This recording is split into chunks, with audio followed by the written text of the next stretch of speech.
Hi, I'm Ellen Gormley, and welcome to my channel. Hi, and welcome to part 3 of how to read crochet patterns. I'm Ellen Gormley, and this pattern is another free one offered by Red Heart, so check out redheart.com. This is the Throwback Granny Chevron blanket, and I designed this for them not too long ago. Remember, the best way to support yarn companies and designers is to go to the website and check out what they have to offer, and then not to distribute the patterns yourself, but to send other people to the same website so they can check it out for themselves and see what other goodies they have. So in the previous 2 videos, we talked a lot about this front matter stuff and all how to get gauge and why gauge is important and what some of these numbers mean. Today I want to talk just briefly about parentheses because they're different from brackets. And brackets we talked about in part 2. So part 3 today we're talking about, here's the measurements. The complete blanket will measure 46 inches wide by 59 inches long if you make it to the specifications in the pattern. And then it's got a good sized special stitches section for this pattern. So there's a cluster, a double cluster, a shell, and a double shell here. So you need to read over the entire pattern before you get started.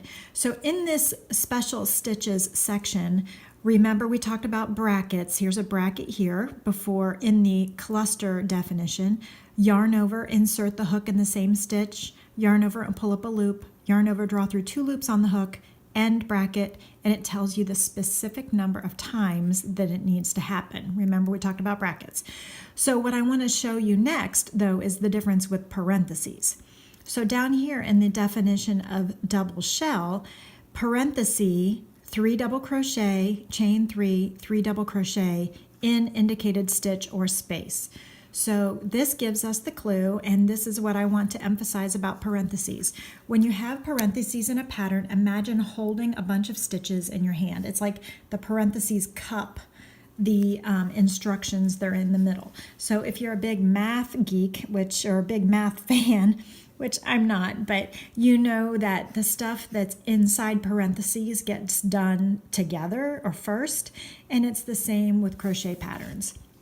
So this 3 double crochets, chain 3, and 3 more double crochets will all get funneled into the same stitch or space. So it's not a decrease, it's not like spread out. So whenever anything is in a parenthesis, all the stuff that's within the parentheses gets put in the same spot in your work.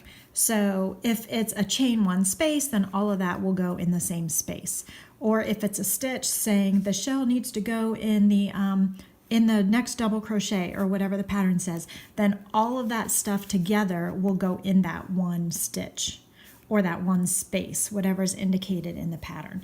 So my point is with parentheses, everything inside the parentheses gets grouped together like cold people huddling at the bus stop. It's like everybody, all of those stitches need to stay close together in the same stitch or space. They're not spread out. Okay. This one actually has 2 different pattern notes for the pattern, and that is really acceptable, and those really tell you a lot. I wish patterns had a lot more pattern notes because I like to just tell you in plain English what I mean in the notes section so that you can kind of get an understanding of where the pattern goes. I like this note because it tells you how to change color in case you forgot. So even though this is rated an easy pattern, and it is very easy, it's probably even a beginner pattern, but it's rated easy, probably because it has a couple different stitches, but if you read the stitches and practice them, you will have it. It's all skills that you can do as a easy or beginner stitcher. So the notes section though, in case you need to remember how to change color, it tells you. So the notes section can be very important, and so don't forget to read that part. Also, this one has a ton of different colors, and my printout, the colors are a little wonky because my printer didn't print with the right colors scheme, but it is kind of a burgundy, and then there's some teals. There's like 14 different colors or 11 different colors in this pattern. And for this pattern, the 11 colors are listed A, B, C, D, E, F, G, all the way up to K. And so this key of which color goes with which is explained here when it says, now do this color pattern, D, E, F, G, and then go back to A, B, C after K. So each color is assigned a letter so that they don't have to write out all the colors. You, of course, get to change the colors and make this pattern in any color scheme you want. You don't have to follow the 11 prescribed colors, although it's a great way to add color to your home, but you don't have to follow, obviously, the colors in the picture. You totally can get creative and have fun with it.